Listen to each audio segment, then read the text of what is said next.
Bonjour à toutes et à tous, aujourd'hui on se retrouve pour une vidéo travail à pied. Ça fait une semaine qu'on a commencé avec Jojo et aujourd'hui je vous présente notre évolution. C'est parti!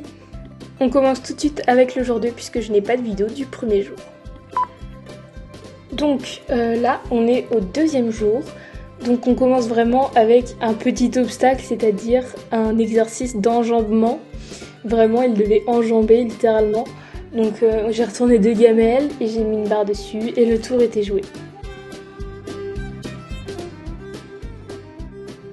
Donc troisième jour, là je m'étais pointée avec mon licol et ma longe et il a dit non aux deux.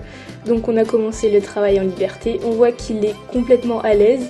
Maintenant il passe plutôt facilement, il a tendance à regarder un petit peu, des fois que ça bougerait mais il passe vraiment super facilement la barre.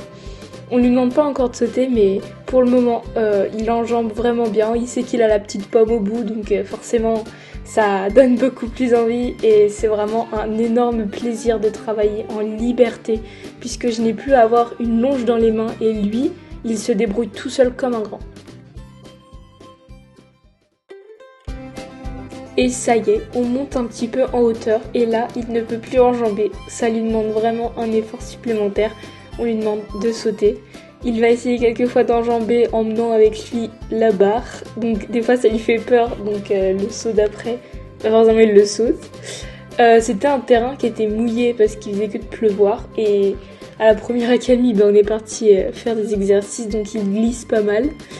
Voilà, là il se prend les pieds dedans, donc il a peur. Et là, le saut parfait. Là, on a fait une pause de 2 jours puisque j'avais le bac à passer. Et puis de toute façon, il faut toujours faire des pauses, sinon ça peut vite les gaver. Ensuite, on change un peu d'exercice tout en restant dans la même optique. Je lui demande cette fois de réussir à arriver complètement droit sur l'obstacle en m'aidant avec des barres. Donc ça fait comme un sas. On voit que les premières fois, il passe complètement à côté. Bon, il les enjambe, mais bon, c'est un peu compliqué. On voit que la motivation, elle est pas trop là. Donc entre temps, je lui donne une pomme pour lui montrer qu'il y a une récompense. Et là, forcément, le saut est beaucoup plus joli. Et puis des petites gratouilles, et puis on y retourne, c'est reparti. Et évidemment, il me suit avec ses vieilles oreilles en arrière, comme s'il me faisait peur. Hop, le petit demi-tour un petit peu bizarre. Et l'enjambement parfait cette fois-ci. Attention, moment drôle, je m'en suis rendu compte qu'à la fin. Là, on a quelque chose de magnifique. Il arrive à venir assez droit sur l'obstacle, un petit trot, et le saut le plus beau. Bon, j'ai dit une semaine, mais c'était en fait 8 jours. Aujourd'hui, on a travaillé sur des petits exercices de déplacement. Il devait reculer quand je lui demandais, puisque c'est super important, ça peut servir dans beaucoup de cas que l'animal sache reculer. Donc je lui demande de reculer, il comprend bien, mais pas trop. Alors du coup, je vois qu'avec les mains ça marche pas, donc je pose mes mains sur son poitrail et là tout de suite, on obtient un reculé beaucoup plus joli et beaucoup plus net.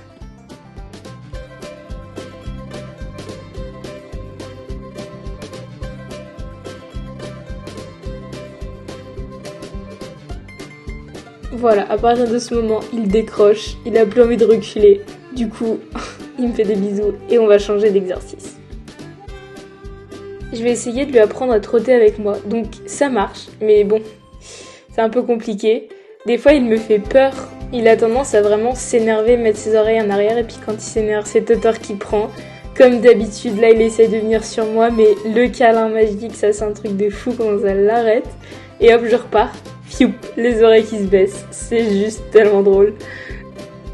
Et à ce moment-là, il m'a fait très peur puisqu'il a commencé à galoper et à me foncer dessus, donc j'ai fait un grand mouvement. C'est déconseillé, mais là, j'étais vraiment obligée. Et c'est une fin de séance, on finit avec des gros bisous, des grosses gratouilles au niveau du poitrail. Ensuite, on va gratter les oreilles, tout ça. Un bon moment câlin passé ensemble parce que c'est super important à la fin d'un exercice, à la fin d'une demande quelconque. C'est important, ça renforce le lien, c'est toujours un plaisir pour les deux. Donc voilà, j'espère que cette petite vidéo vous aura plu. Nous, on a hâte de vous retrouver pour la prochaine.